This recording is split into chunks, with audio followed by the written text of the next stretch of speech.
Tell a story. All right. Thank you, Adam. Geez, that's blinding, isn't it?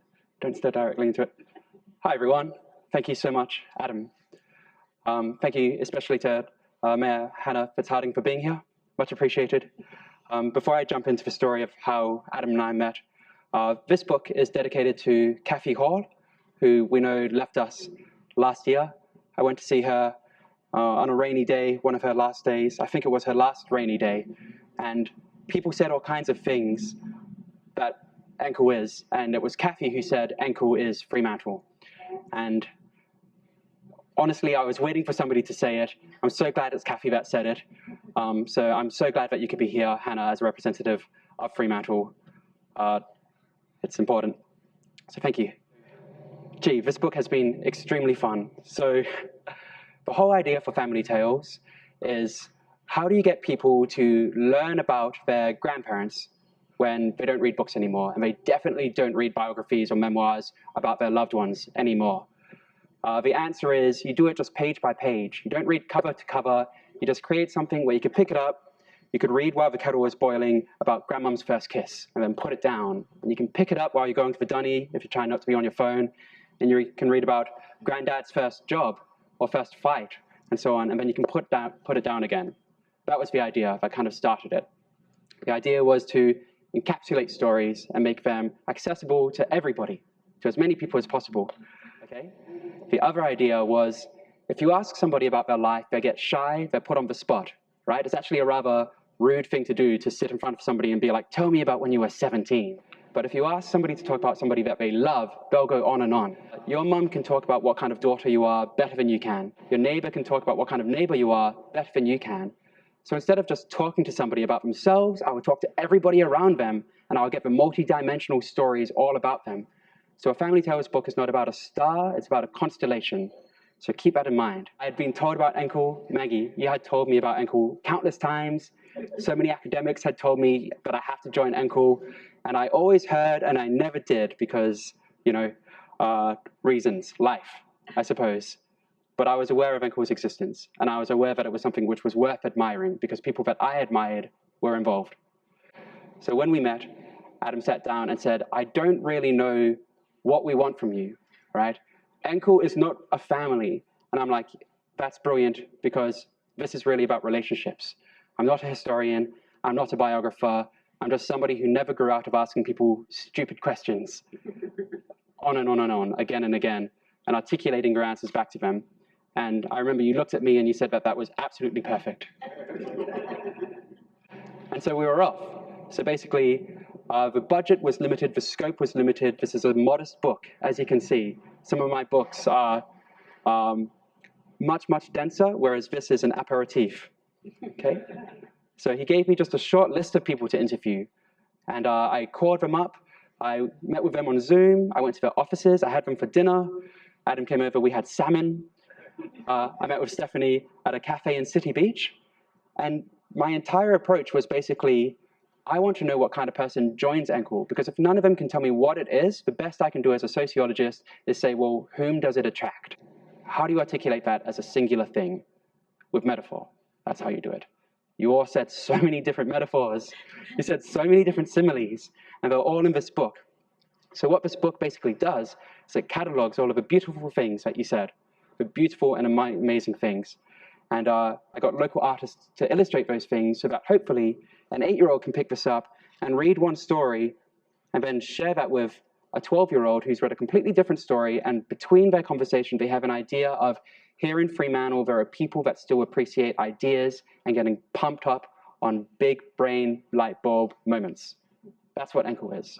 So I'm going to share with you some of the things that enkel is. Okay, so the first thing that enkel is came from Adam in our first conversation. This is where we began. This is when you came over and we had salmon, and we didn't know what we were talking about, so we just started talking. Okay?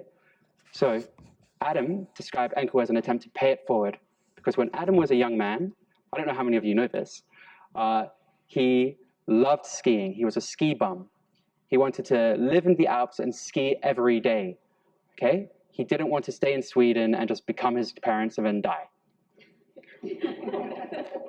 And so he had this huge idea. He said, well, what I'll do is I'll start a French school in the foot of the Alps so that people can come to that school, learn French, and I can just live there and ski.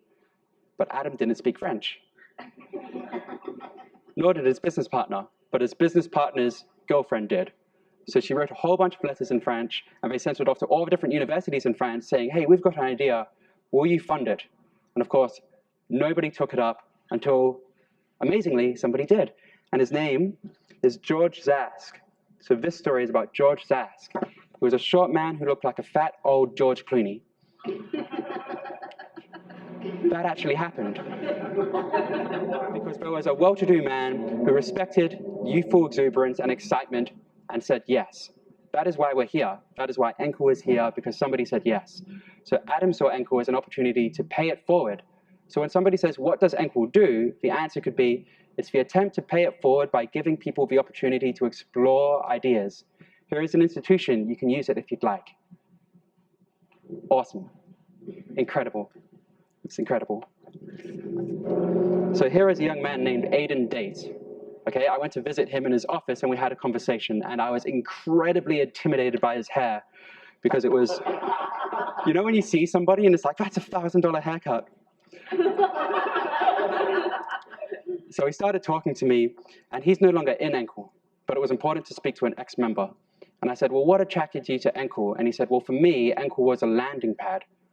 I went through my youth, and I just watched way too many movies about the end of the world, and I played way too many video games that convinced me that I, the individual, can change the world.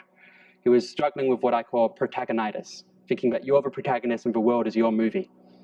And then he realized, oh my God, that's not the case. I actually live in the world. I am not the hero. And he fell off all of his ideas and splattered. And where he happened to splatter was back in Perth, coming back from adventures in Tanzania. And he was looking around and he was saying, well, who can motivate me again? Who can inspire me? Who are some like-minded people? And through his searching, he found Enkel. And he went to meet with Andy, and they had a pint, and he said that you were exuberant. He said that you guys clicked like that. And just through this experience, he said, oh my God, thank God, I'm not just a splat mark on the floor. I can be shoveled up, rebuilt. I can share ideas again. So for Aidan Date, Enkel was a landing pad. Aidan spent her entire life working in government. Okay? Now, I don't know if you know anything about that, but she didn't enjoy it. So she got to a point where she didn't know if she wanted to quit. She didn't know if she wanted to stay. But then she got a new job as the innovation officer. And suddenly, people were paying her to just explore ideas. She had a job where they basically just kicked her out the door and let her bounce around, rolling around through all these different amazing things she had never heard of before returning. And it just clicked with her. And she didn't really know how to articulate it. So the conversation kind of meandered. And I remember we were sitting there. This was on Zoom, but for whatever reason, in my memory, she's like right there by my elbow. And I said, Elaine, when you were little, what was your favorite story? And she said, well, The Princess and the Pea. And I said, well, why is that? She goes, well, it's a story where a princess visits a foreign land, and she asks to stay and to see the prince. And the queen doesn't believe that she's a princess, because the queen doesn't want her prince just running around with anybody. So she goes, well, what I'll do is I'll put a pea beneath her mattress.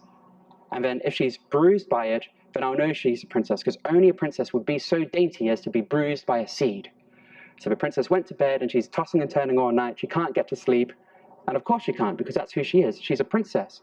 Lo and behold, the next day there is the bruise. Now Elaine becomes an innovation officer, and suddenly, for the first time in years, she can't sleep. She's lying in bed, and she's tossing and turning, and she's staring at the roof, and she's jumping out of bed in the middle of the night to write down ideas. She's not a princess, is she? But she's something else. She's somebody who's excited about ideas and excited about innovation, and suddenly she is the person who has found her pea, and that's what's keeping her up, right?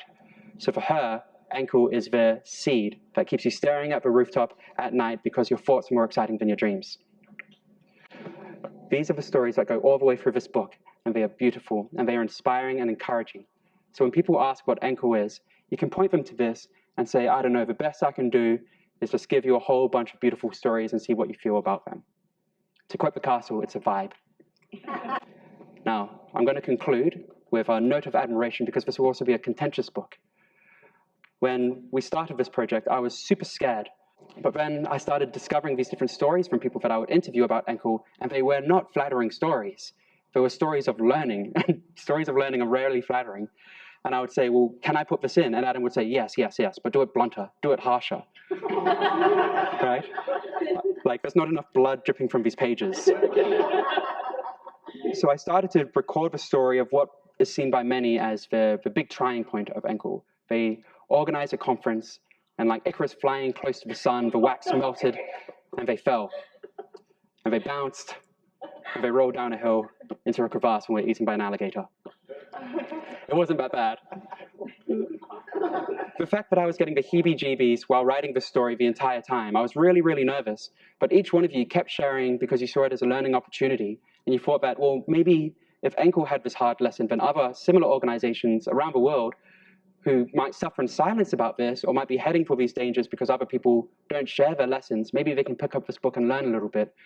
And when you said that, and Stephanie, when you started sharing this stuff, and when you all started sharing that you cared more about other people learning than wearing your heart on your sleeve, I was just gripped by an admiration, which is this has basically made this the kind of book that I want other people to read. It's learning material. It's not just for you. It's because you care about the world and you care about others. So congratulations. I hope that that is your legacy.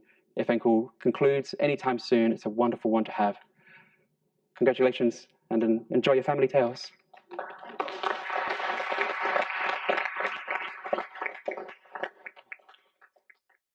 Thank you for getting Christian to do this, not ChatGPT, because amazing. I can't wait to read it. And thank you for also being in Freo, you know, some of you all the time, some of you sometimes, some of you spatially, emotionally, and pushing us to think better. I work in government. Empathy to that previous story, it helps us to have thinkers in our midst who inspire us to be better. So thank you. And I look forward to putting a book in the collection and reading one myself. Yes.